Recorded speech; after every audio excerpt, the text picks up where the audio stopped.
Welcome to shops of blessing.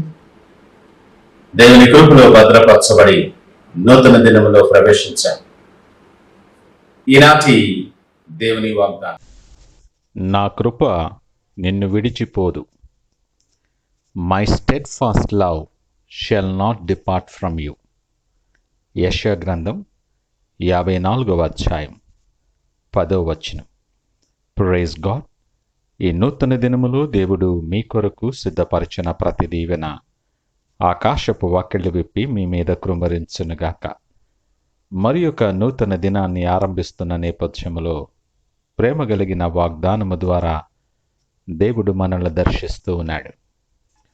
నిత్యుడైన తండ్రి శాశ్వతమైన ప్రేమతో మనలను ప్రేమించేటటువంటి ఆ గొప్ప దేవుడు మనతో మాట్లాడుతున్నటువంటి ప్రేమ కలిగిన వాగ్దానం.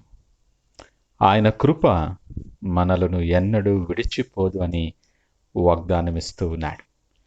నీ పరిస్థితులలో, నీ ఇరుకులు, నీ ఇబ్బందులు, ఏ పరిస్థితులలో ఉన్నప్పటికీ ఆయన కృప నిత్యము నీతో పాటు ఉంచుతానని వాగ్దానము చేస్తూ ఉన్నాడు.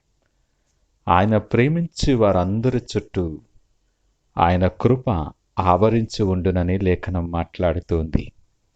నీ పరిస్థితులలో దేవునికి దూరముగా జరిగిపోతున్నావేమో, నీ శోధనలలో దేవునికి దూరస్తుడిగా మారిపోతున్నావేమో, నీకున్న బిజీ లైఫ్లో నీ ప్రయారిటీస్ లోక సంబంధమైనవై దేవుని వెనక్కి నెట్టేస్తున్నావేమో.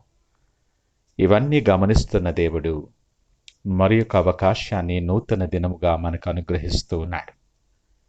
ఆయన నీ వెంట కృపాక్షేమములు నిత్యము ఉంచు దేవుడు. ఆయన కృప కలిగిన వాడు. ప్రతిదినము కూడా మన ఎడల నూతనముగా వాత్సల్యత పుట్టుచున్నది అని లేఖనము ద్వారా మనల్ని బలపరుస్తూ ఉన్నాడు. నిత్యమైన కృపతో మనకు వాత్సల్యము చూపిస్తానని వాగ్దానము చేస్తున్నాడు ఆయన.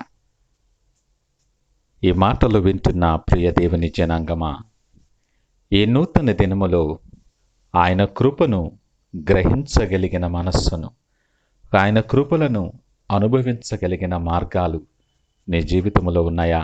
ఒక్కసారి ఆలోచన చేసుకుందాం. ఆయన వాగ్దానము చేస్తూ అంటున్నాడు కదా, పర్వతములు తొలగిపోయినను, మెట్టలు తత్తరిల్లినను, నా కృప మాత్రము నిన్ను విడిచిపోదు. నీ ఎదురుగా ఉన్న పరిస్థితులు, నీ చుట్టుపక్కల ఉన్న సమస్తమును మొత్తము కదిలించబడి ఉండొచ్చు. నీకు ఎంతో భయము కలుగు చేస్తూ ఉండొచ్చు. నిరాశ నీ మీద కృమ్మరిస్తూ, చీకటులు నిన్ను ఆవరిస్తూ ఉండొచ్చు. కానీ నీ చుట్టూ ఉన్నవారు నిన్ను విడిచిపెట్టొచ్చు. నా అనుకున్న వాళ్ళు నీకు దూరస్తులైపోవచ్చు. దేవుడు అంటున్నాడు, నేను విడువను ఎడబాయనని సెలవిచ్చిన వాడను. నేను అనవాడను నిత్యుడైన తండ్రిని.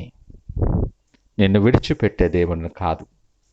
కన్న తల్లి నిన్ను మరుస్తదేమో, నేను మాత్రము నిన్ను విడువను.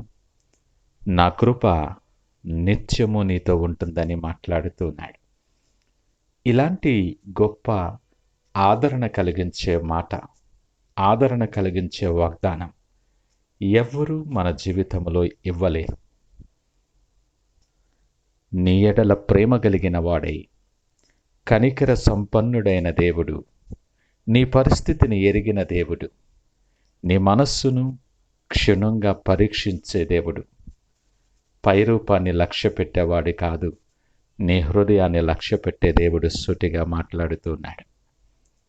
అనేక సార్లు నువ్వు తప్పిపోయి ఉండొచ్చు. అనాలోచితముగా కొన్నిసార్లు, తెలిసి కొన్నిసార్లు ఆయన మార్గం నుండి తప్పిపోయి ఉండొచ్చు. ఇంకను ఆయన ప్రేమిస్తూ ఉన్నాడు. నీవు మాత్రమే కాదు, కానీ ఏ ఒక్కరూ నశించిపోవాలని ఇష్టపడే దేవుడు కాదు. నీ ఎడలింకను ప్రేమ కలిగి నీ కొరకు దినమెల్లా చేతులు చాచి ఉంచాడు. ఈ మాట నిన్ను ధైర్యపరచాలి. ఆయన తొలగిపోని ఆయన కృప నీతో ఉండగా, నీ కొరకు నిన్ను హత్తుకోవటానికి, నిన్ను చేర్చుకోవటానికి, నువ్వు తిరిగి రావాలని ఆశపడి నీ కొరకు చేతులు చాచి ఉంచిన యేసయ్య నీతో ఉదయకాలం మాట్లాడుతున్నాడు. ఎంతకాలం నీ శ్రమలను, ఎంతకాలం నీకున్న ఇరుకులు ఇబ్బందులను చూస్తూ వాటి చుట్టూ నీ ఆలోచనలు ఉంచుకుని కృంగిపోతూ ఉంటావు. వాటన్నిటినీ సరిచేయగలిగిన దేవుడు ఈ దినము నీకు వాగ్దానం ఇస్తున్నాడు కదా. నా కృప నిన్ను విడిచిపోదు. ప్రతి పరిస్థితికి చాలిన దేవుడు ఆయన. ఈ నూతన దినం మన జీవితంలో ఒక నూతనమైన అవకాశం. రేపటి దినము గురించి అతిశయించొద్దు. మాటలు వింటుండగానే, ఆయన నీతో వాగ్దానము చేస్తుండగానే, పరిశుద్ధాత్మ దేవుని సన్నిధి నీ ప్రక్కన ఉండగానే హృదయ ద్వారాలు తెరిచి ఆయనను జీవితంలోనికి ఆహ్వానించు. ఆయన కృపలో నిలిచి ఉండే అవకాశాన్ని రెండు చేతులతో హత్తుకొని ఆయనతో పాటు నడవటానికి సిద్ధపడదాం. నూతన దినం ఆ ప్రకారమైన సిద్ధపాటు కలిగి ఆశీర్వాదాలు స్వతంత్రించుకోవటానికి ప్రార్థనతో ఈ దినాన్ని ఆరంభిద్దామా? ప్రార్థించుకుందాం. సకల ఆశీర్వాదములకు ఆది సంభూతుడా యేసయ్య మీకు వందనాలు. విడిచిపోని నీ కృప చేత మమ్మలను నింపిన విధానము చొప్పున నీకు వందనాలు.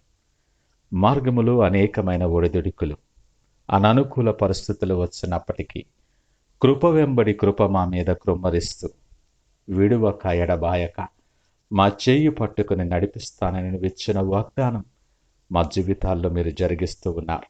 మానవ బలహీనతల చేత, అనేకమైన శోధనల చేత కలవరపాటు కలిగి ఒకంత వెనకడుగు వేసిన వారము ఈ ఉదయకాలము నీ వాగ్దానము ద్వారా మమ్మలను బలపరిచి ఆదరించారు.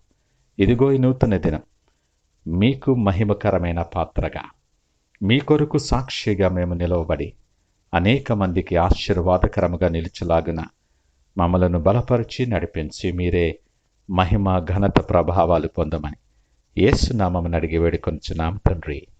ఆమేన్. God bless you.